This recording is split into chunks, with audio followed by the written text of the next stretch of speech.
so today I'm here to explain how to construct and put together a powerful press packet. Okay, press kits basically start with, especially for writers, what I find that the media wants most from us is a press release, a bio, a synopsis of our book, as well as a photo of the image or a cover image, and a personal author photo. And that's basically what makes up the components of a press kit for an author. And we can add things to it like interview highlights if we want to kind of steer the questions a certain way. We kind of put together a document called interview highlights, which basically lets the press know what we would like, the questions that we're comfortable answering, or where our area of expertise lies. And then also for nonfiction, a sell sheet, basically stating facts or awards that we have won, or just basically bullet. And these are basically just bullet point documents. So first I'll start with the number one, the cover letter basically states everything that's in the press kit, just a bullet point of what's in the press kit. So dear editor, attached please find, or enclosed please find, press release, bio, author photo, cover image, as well as articles from the New York Times, the Amsterdam News. So it basically just lists what's in the documents, and also what our key selling points are, or what would entice this editor to carry our product. And if we're doing like a general press kit that we're going to just sort of send to everybody, we just basically put our highlights in there and make it just very generic, like dear editors, or dear sir, or dear madam, dear sirs and madam, whatever. And just basically put, enclosed please find, and, hold on, make this a little easier. I have a couple. So the cover letter, like I stated, just basically lists what's in the document. Next would be the press release, which is here. Now the press release,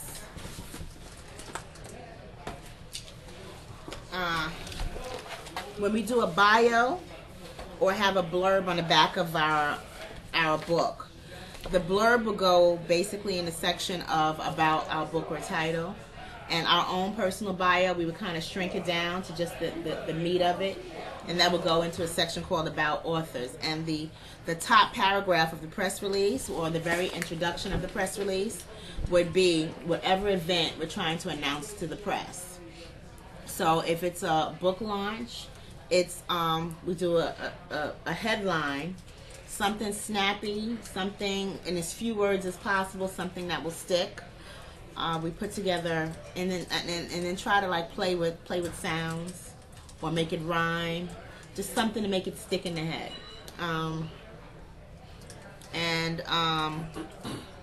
The state, we will put where this press release is being generated from. So if it's from New York.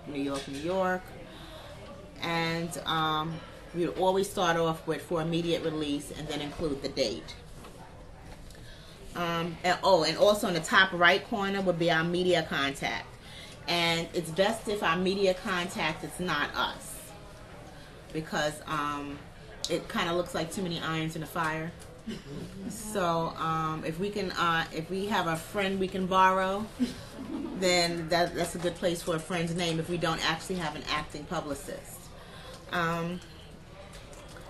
For the release date, it's best to release your press release on a Monday or Friday. If you release, but actually a Monday is better than a Friday, because for certain publications, like I know the Amsterdam News, their cutoff day for their next issue is on Wednesday.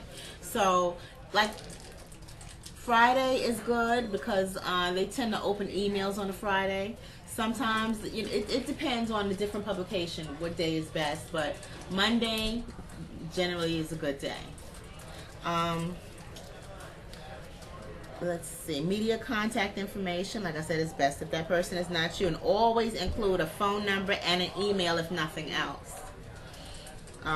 That way they'll know who to get back to and how to get back to that person.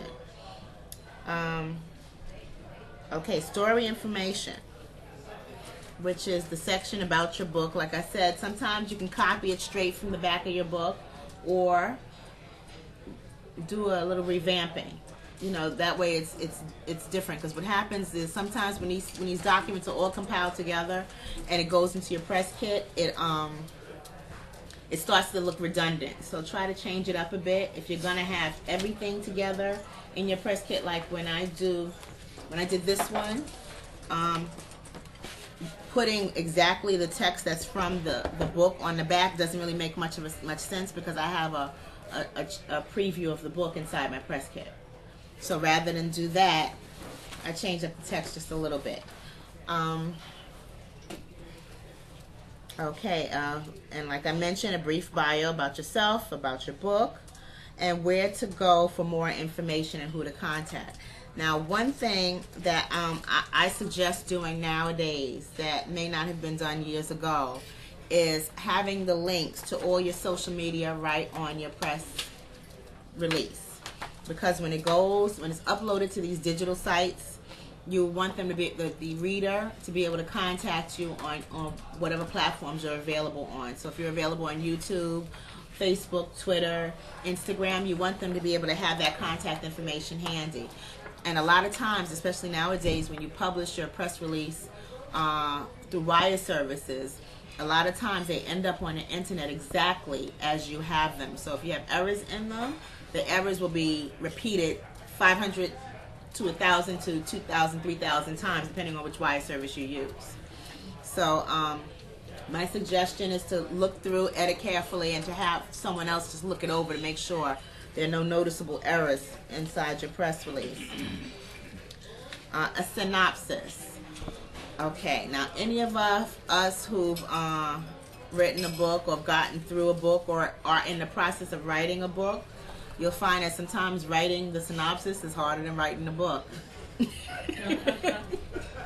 But it's absolutely necessary nowadays when putting together your press kit for your book, your novel, fiction or nonfiction, because the media wants to know that you have a complete story. So they need some kind of summary, beginning, middle, and end of what your story is, but at the same time, don't give away too much information. So in all actuality, you should have a few synopses. You should have a long one that's about maybe a page and a half, 2 pages, and then you should have one that's 1 page, and then you should have another one that's a half a page. So depending on where it's going would determine which synopsis you use. My suggestion is on your laptop or desktop to keep a folder with all your press information, your press release, a copy of your press release, a copy of your bio, and then sometimes that bio is going to change. And that press release will change, because what will happen is as you get more and more press or start winning awards, you're going to be adding this information to your press release and adjusting your bio. So my suggestion is to label them differently, like A, B, C, D, or do them theme-based. Like let's say my book, for example. Love Changes has a lot of different aspects to it. So sometimes to entice different media, you would like kind of slant the press release a different way, depending on how you're going to distribute it or who you're going to distribute it to. So if I wanted to play up the music aspect of it, then that press release would be music based or music themed. And I also suggest when you do that to use different ways to distribute that press release. That way you can kind of measure the results as to and then also headlines. Make sure your headlines are different. That way when you do a Google search, you'll be able to tell which medium is working the best. Like let's say there are a few different wire services. There's prnewswire.com, there is Business Wire, there is Market Wire, and then there's PR Log and a few other free ones. PR Log is a free one. Market Wire, PRNewsWire.com, and Business Wire. When you use a different wire service for your press release, what happens is you can tell which ones are getting the most results, the best results, and you can also and also which one is the best value, because different wire services have different prices.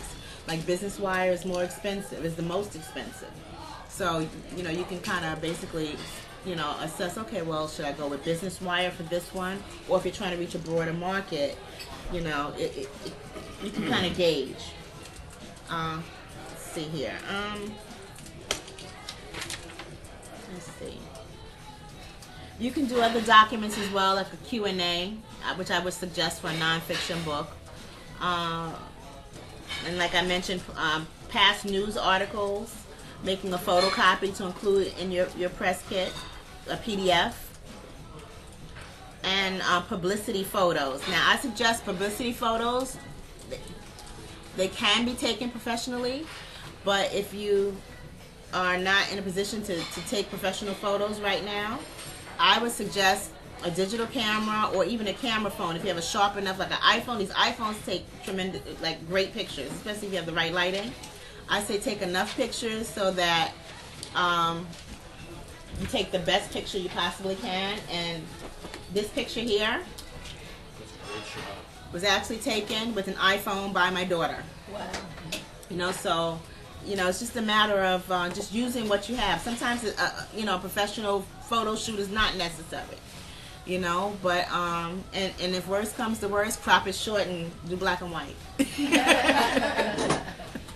Save yourself a couple of dollars. Okay.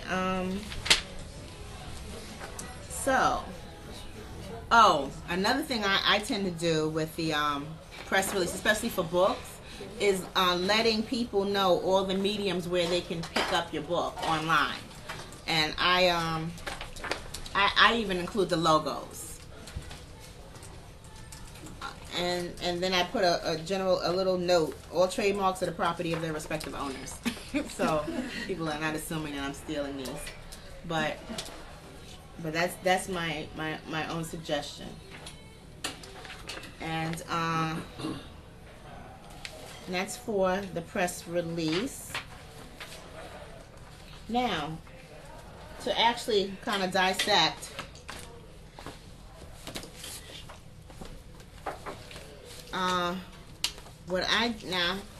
I do it two ways. I do a digital press kit, as in all the documents inside of the press kit. I print them out physically, which costs money, but some people absolutely require it. Like if you're trying to get carried by Baker and Taylor, they're going to request that information. So you would send them a full press kit. But in addition to, especially nowadays, everybody is doing everything quick, digital. So when you put together these documents, I suggest saving them as a PDF. Would you explain why you choose a PDF, so in case I don't know? Okay. When you save them as a PDF, it maintains the integrity of the documents, so that when you email them, you can email, number one, more pages of your documents, and then at the same time, the images and the text won't shift around.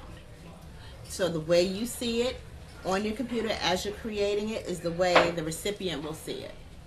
So, and sometimes with most of our word processing programs, it's as simple as going to Save As, and then clicking Save as a PDF. When it's a physical press kit, such as this, I suggest your cover letter should be on your letterhead.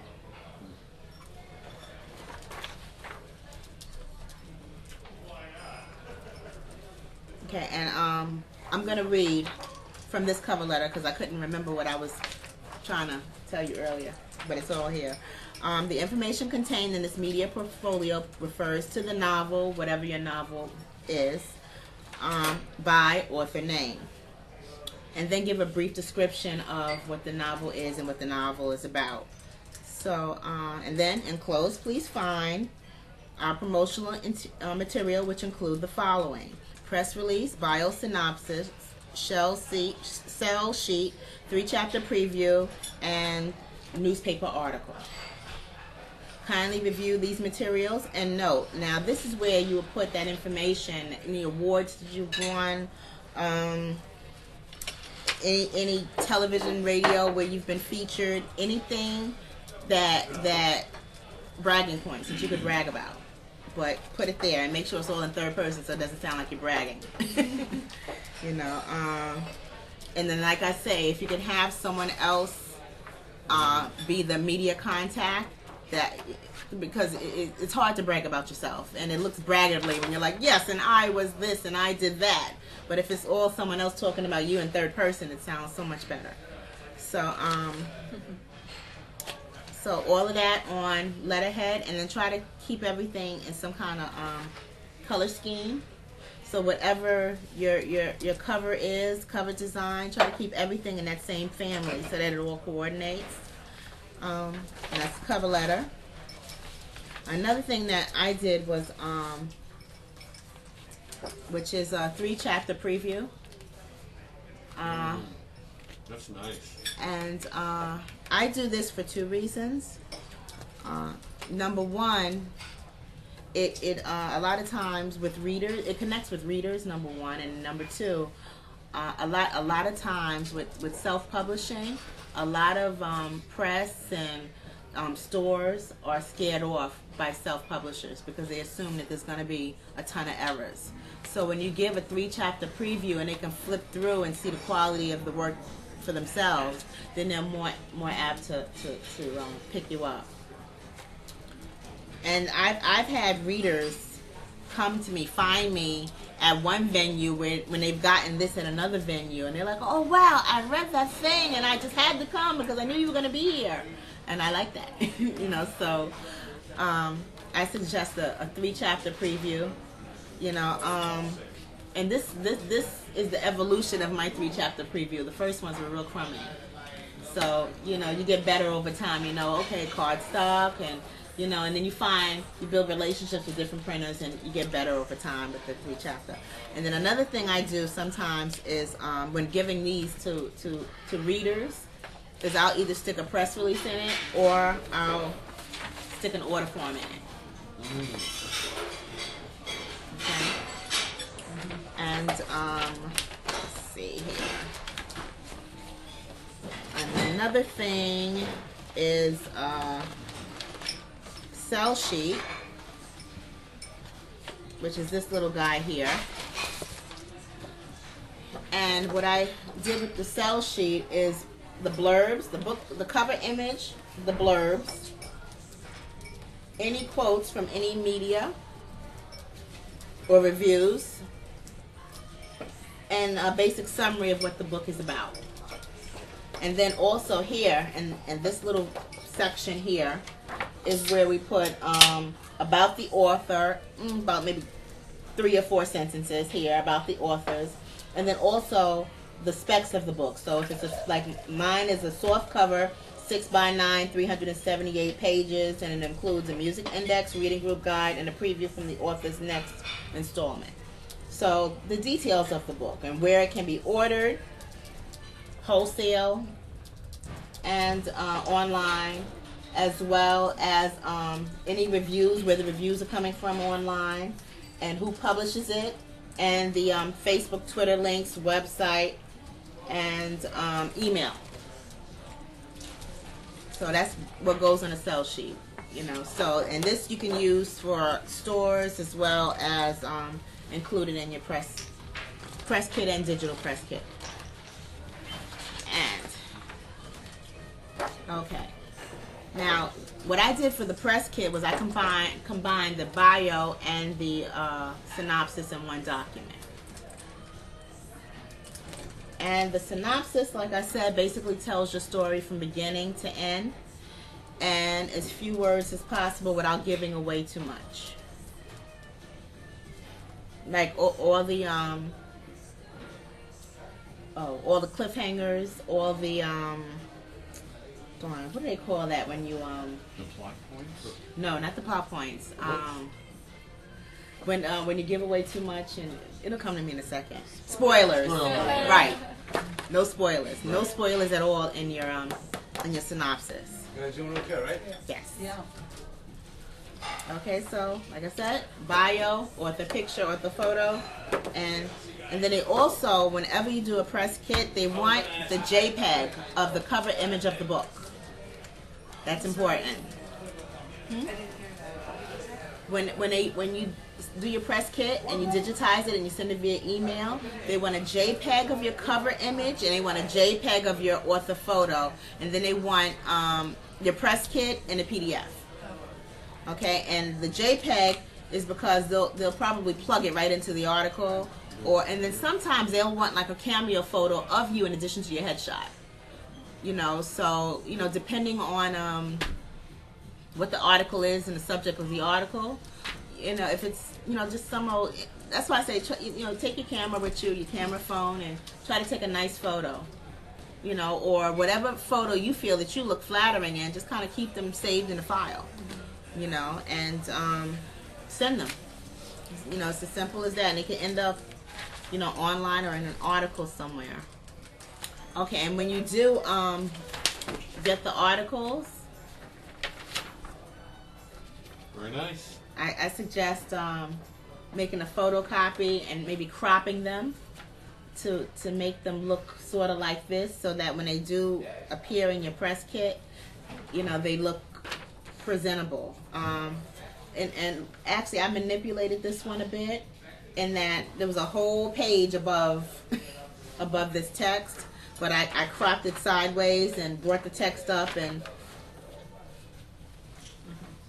so because really the Amsterdam News is about this big, so crop it. Alright, and here is, and I'll pass this around, another order form. So order form, and this one has just the basic, but this one is more for readers, so that in the event that they don't buy it on the spot, they have an order form and they can buy it at any time. And there are other little things that you can do, like with a folder, you can put a little business card here or attach it with a paper clip. All right, any questions so far? Yeah, I have a question. How much response do you get from, like, actual orders do you get from the order form? Because they have to, do they mail it in, or do they call, or you send them to your website? Well, what I did with the order form is I attached it as a PDF on the website, and for the most part, hardly nobody's used it. For the most part. But I make it available as a just in case, because the way it's set up, they can go straight to the website and place the order. Yeah. Or because for the most part, I find that almost everybody's placing the orders online. But I'm leaving this as an option because I always run across the people that say, "Oh well, what can I do?" Or no, I think I two of these. Because some people don't have email, some people don't have access to a computer or not tech savvy, and these are the people that would benefit from an order form. But for the most part, I'm finding that everyone is using a website. Yeah. How about do you know how many people end up ordering from the book? Like, so you can directly correlate the return of the purchases for the cost of the book, so you can kind of gauge, because I'm sure, how much does it cost to print the free chapter? This cost approximately about $1.50. Okay. $1.50 per. Yeah. Doing in small quantity or? In small quantity. I don't do you know, a whole lot. Like if I'm doing a like Circle of Sisters or an event such as that, or an event that I know it's like a networking event, then I'll print up about maybe 30 Right. and have them on a table. And do and You hand print them out. yourself? I don't print them myself. I have a printer who prints them for me. But I do design them myself. And the photos, the JPEGs that you're sending, you're doing 72 DPI or you're doing 300 DPI? 300 DPI. So is your press kit EPK as well? So you think you have it, if say they want EPK in that paper, you give them The electronic press kit. Yeah, you give them EPK. Oh, EPK. Well, yeah, I do digital. So I save it as a PDF The and whole, do it that the way. whole thing. Including this. So include that. So when they get the EPK, it's going to be like 30 pages. Yeah. Okay. Although she's saying the headshot and the cover art are JPEGs. Right. Right. But the EPK is the whole, Yeah. the whole press kit set is electronic, Right. The whole, Including the book including sample. Including the book sample. chapter. Yeah. That's sometimes a lot to get to media, but depending on what the book's about, But also, I wonder, I mean, I know that when you make the PDF, it looks exactly the way you set it up, and you take the time and energy to make it look good. But a few editors have said to me, looks great, but I can't do anything without a doc. I need to cut and paste, and I can't cut and paste on the PDF. So they don't want, when they Well, want to like take parts of the press release. Now, what I will do with some media is that I'll send them a PDF of the press release, and I'll also send them the Word doc. Yeah, because I've had that where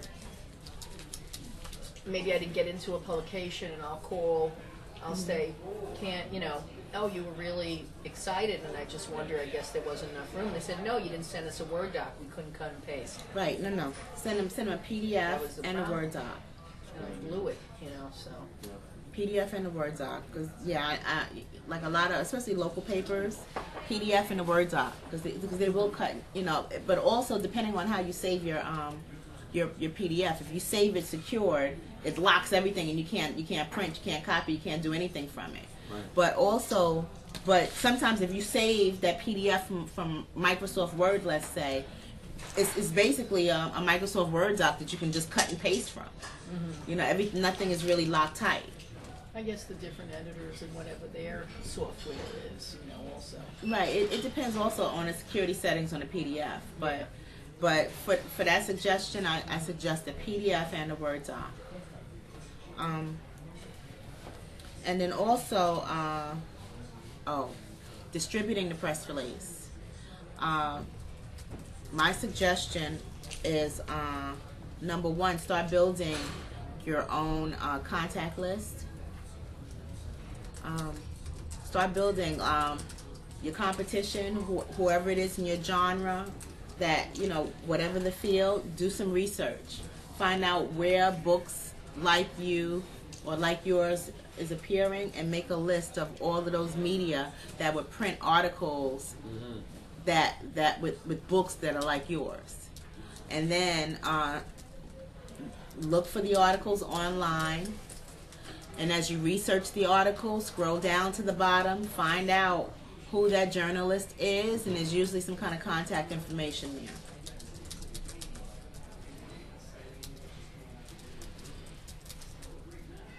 And then start reaching out.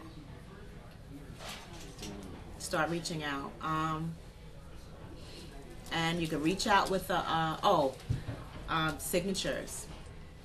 Some of our email providers have signatures that we can kind of set up.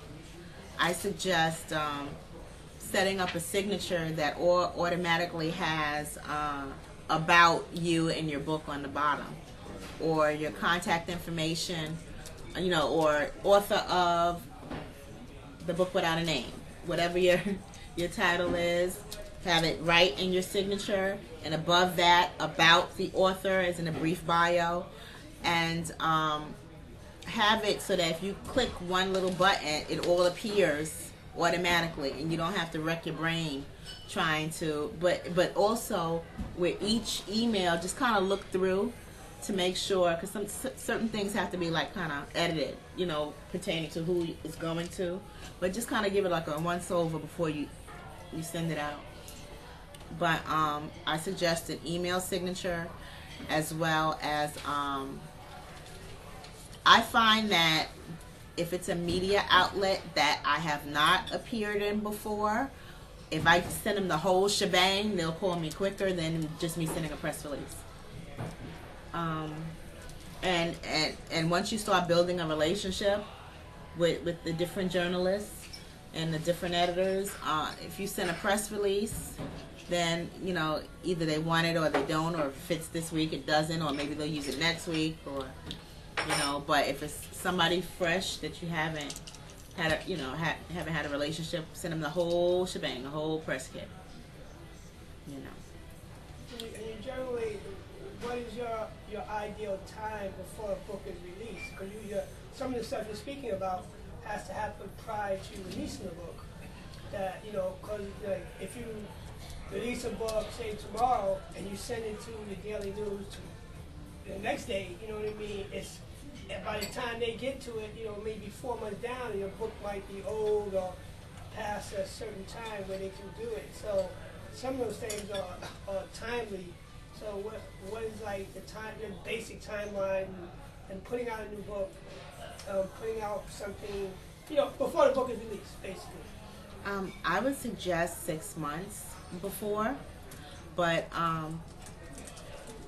6 months before, but sometimes things don't happen as clean as that. Mm-hmm. You know, so I would say if you cannot do it 6 months before, then however your process is, or whatever your process is, think of an event to announce.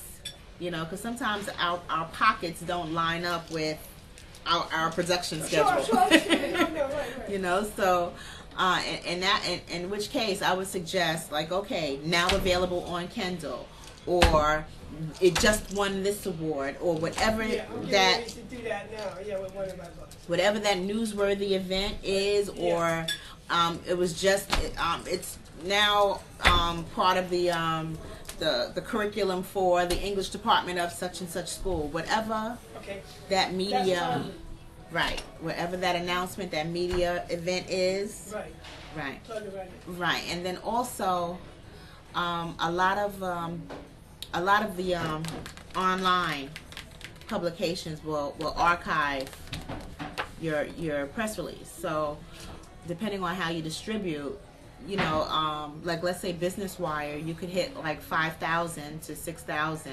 media outlets, and you'll get 6,000 Google hits within about 2 months of publishing your press release through Business Wire. You know, and that's just online.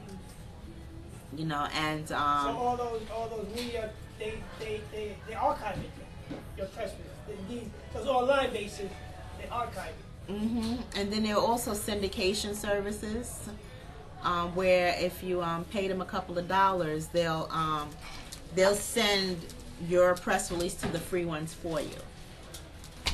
Do you recommend PR Newswire? I mean, I see they do a lot of basic stuff. PR Newswire. My first choice is Business Wire, but Business Wire is a little pricey. Oh yeah. Then PR Newswire is pretty good, and I heard MarketWire does basically the same thing as PR Newswire, but it's less expensive than PR Newswire. And Business Wire is businesswire.com? Businesswire.com, PRNewswire.com, and MarketWire.com. What's your software? And then I just wondered if some of the news wires are geared more toward nonfiction versus fiction. Do you think there's any advantage with one or preference, or they're all about treating both the same? I would say, Sorry. I mean, I don't notice any difference. Okay. I don't notice any difference. I know Business Wire has a engine where you can do it by industry. Oh, So, okay. like, let's say your book is nonfiction and it's geared towards the automotive industry. You can tackle blanket that whole industry in addition to hitting publishing. So you can hit publishing and automotive, or publishing and fashion. And I know some wire services don't do like gospel or spiritual. So like in your case, I would suggest Trice Edney, which is a different wire service. What is it called? Trice Edney for like spiritual or gospel. TRICE EDNEY. TriceEdneyWire.com. Spell that again. TRICE ED. AD? E as in Edward, D as in David, N as in Nancy, E as in Edward, Y as in yo-yo.com. You can give an example of a price for, say, business wise, say for $500, they'll send you a release out, such or more than $500. Just any. Well, Business Wire will cost you roughly about maybe a little bit under $700, and that's for up to 400 words. And what they mean by 400 words is 375 words. That's not a lot. No, it's not. So something like this here, this guy here with the images. Yeah. Oh, this will be about $1,200 in Business Wire. Okay. This I wouldn't suggest doing through Business Wire. But the benefit of going to a PR log, which is free, or even PR log, or blackpr.com, which I'm an affiliate of, is blackpr.com will take this whole press release and it'll be $150. You know. Wow. So And PR log? PR log is free, but the thing about the free sites is you can register with a lot of them. Some of them, PR log is the one I suggest because Disney and MTV have used them. So if it's good enough for Disney and MTV, it's good enough for me. But the thing is, it takes time to set up your profile and to pluck around and upload and then check and to make sure, you know, so sometimes that, you know, that free will kill your time.